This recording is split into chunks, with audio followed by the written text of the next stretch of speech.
Good morning, everybody. This is our last step for making socks. I'm hoping that all of you have been successful up to this point.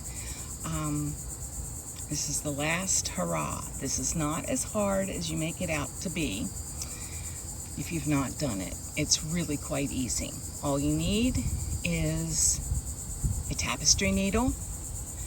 It can be dull or it can be sharp, whichever one you want, you can find. I tend to use a more dull needle because I tend to split stitches because my vision isn't great, but that's just me. So I have a bag that I purchased on Etsy, and it's made by Haiku, but it is my cheat sheet if I ever forget. It's been a while since I've done the Kitchener stitch. First, we're going to set up the row purlwise. You're going to take your needle through the first stitch in front and leave it on. Okay, but first, this is the tools that you need to get that started. You need your almost completed sock, the tapestry needle, a pair of scissors or clips, whatever you use. I leave, because I'm excessive, I leave a good 16 inches or thereabouts, and then my yarn is done. I can put that back in my bag so it doesn't roll around. I am outside in the Florida. Humidity. This shouldn't be as bad as the last time. Okay, so this is really what you should have now. You should have something that looks similar to this. You've done your decreases. Okay, you're all ready to rock and roll. So you're going to take your yarn. That's how I thread a needle. You know, maybe that's, if you're not a stitcher, cross stitcher or embroiderer, you may not know. Just take your yarn, put it over top, slip that off, hold it tight in your thumb and your forefinger, and stick it through the hole. I was a stitcher for most of my life. I did historic samplers, hence the name samplergal on Ravelry. Still my first love, if I have to be honest, okay? But here we are. Set up, my vision isn't allowing. So the setup is purlwise through the first stitch. So you're just going to take that,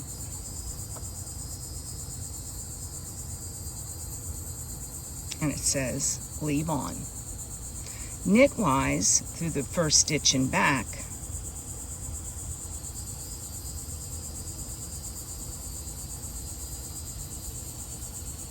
and leave on. This just gives you a better, tighter, more seamless look. We'll put it that way. All right, so the number one step, front stitch knitwise, slip off. So that's off. Next front stitch purlwise. Leave it on. Back stitch purlwise.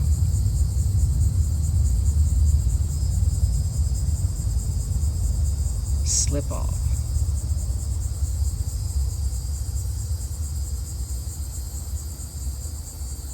Fourth one, back stitch knitwise, leave on. That's it, folks. That's all, whoops, that's all you need to do. All the way, and that is called grafting or the Kitchener stitch. So you're going to repeat 1 through 4 until all stitches are secured. I've got a couple visitors here to the website. Gopher tortoise, something in the tree that keeps knocking things out of the palm tree. All right, so let's go back. Front stitch, knitwise, slip off.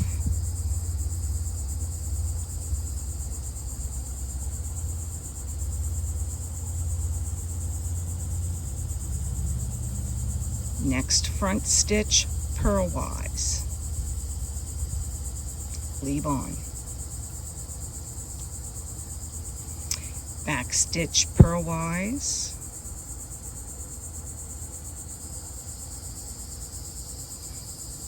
I've got splitty yarn here.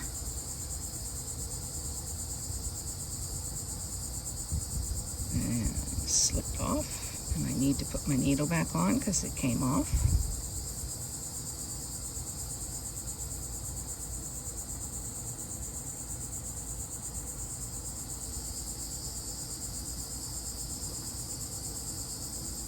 Next back stitch, knitwise, but you leave it on.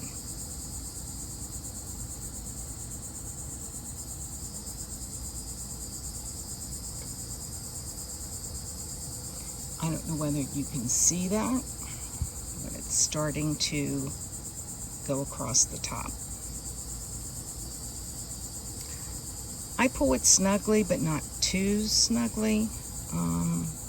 I've had socks where I've pulled it too tight and it kind of puckers. So, anyway, let's go to the next one. Front stitch knitwise. Forgot where I was there for a second, and slip it off. I like to think of a sandwich. Knit, purl, purl, knit. So we've got a piece of bread, piece of cheese, piece of ham, turkey, and then the last knit stitch is your bread again. So bread, turkey, turkey, pastrami's pastrami, however you want. Next stitch purlwise, leave it on.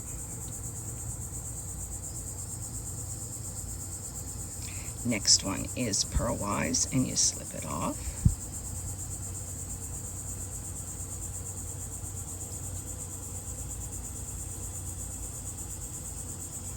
And next one is knit, leave it on. So I'm going to see if you can see what it's starting to look like. It's supposed to be rather seamless looking. Mine is rarely seamless looking. Hey, it's the toe of a sock. Mediocre knitting. Right here you go. All right, let's do another one.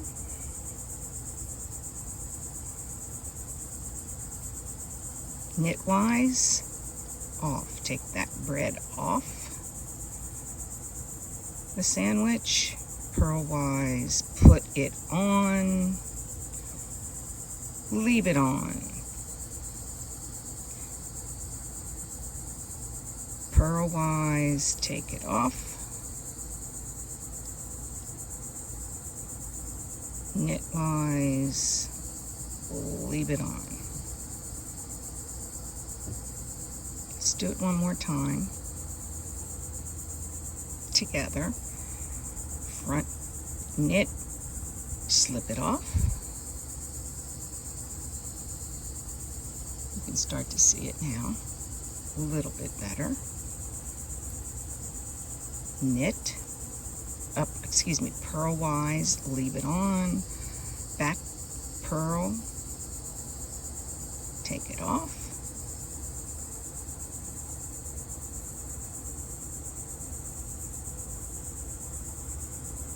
Knit, leave it on.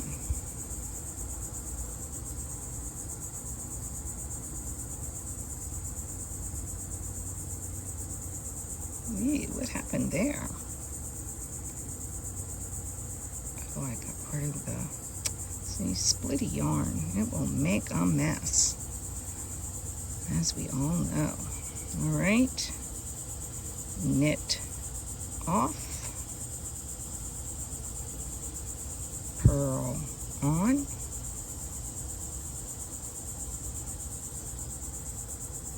purl off,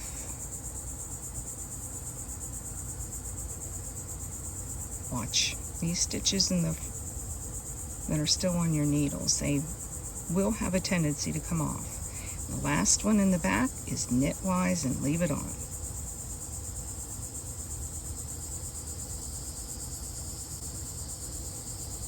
Hoping you can see that. All right. I'm going to go ahead and finish this up.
Through the magic of video, we now have 3 stitches still to go. Front stitch knitwise. To me, saying it out loud helps slip off. Purl, leave on. Purl, take off. Whatever mnemonics you can come up with is probably a good thing. Knit on. However, whatever works for you guys. You see how splitty my yarn is getting from going back and forth? This is not how my other Kosabi worked, so I'm a little disappointed in this. I've had trouble with the whole sock, but this is getting crazy. Knit off, purl on. Oop. These last stitches sometimes can be boogers, just saying.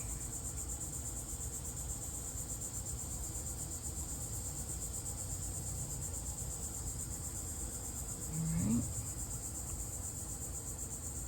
That looks pretty good. As good as I get. Okay, purl, knit. Last 2 stitches are rows 1 and 2. Knit off. You don't have a purl in the front, so you're gonna purl it off in the back. And that one's gonna be pretty big stitch. I've never been able to have any tricks that last purl stitch. And then from there, you'll want to weave in. What I do is I try to get that bigger, this is hard looking through the camera. I try to get that purl stitch a little bit tacked down there. And then what I usually do is I go inside. You can do whatever you'd like, but I go inside from here and try to weave in the ends. You see, I have a tiny little hole where that and that matters on a toe. So I'm going to go in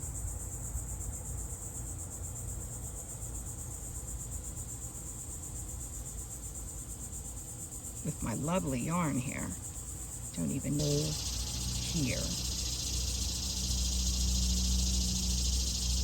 And I will go inside to try to weave in my ends and take care of that little hole. See, it's a little bit smaller, but if I weave in my ends,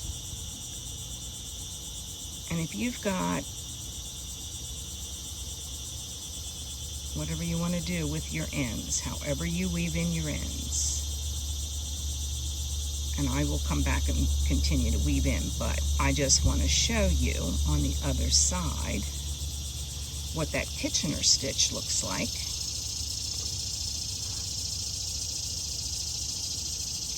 And it looks like I got one of those little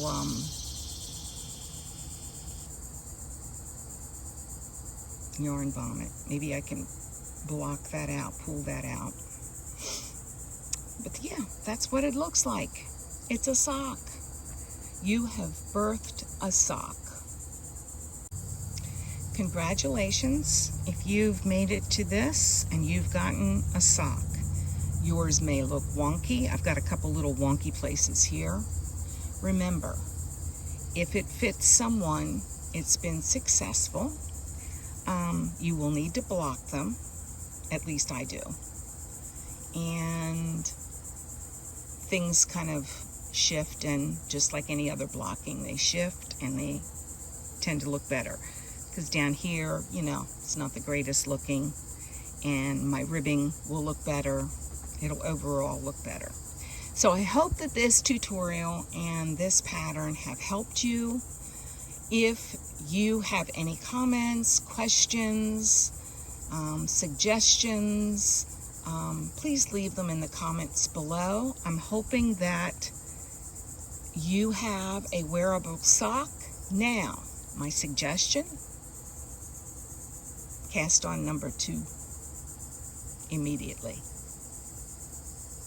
because then you'll be really motivated to go back, watch the tutorials again, if they've helped, and you'll have a pair of socks by the end of August. If you'd like, go ahead and post your single sock to Ravelry under the Sock Success Cal, and we can comment on all of them.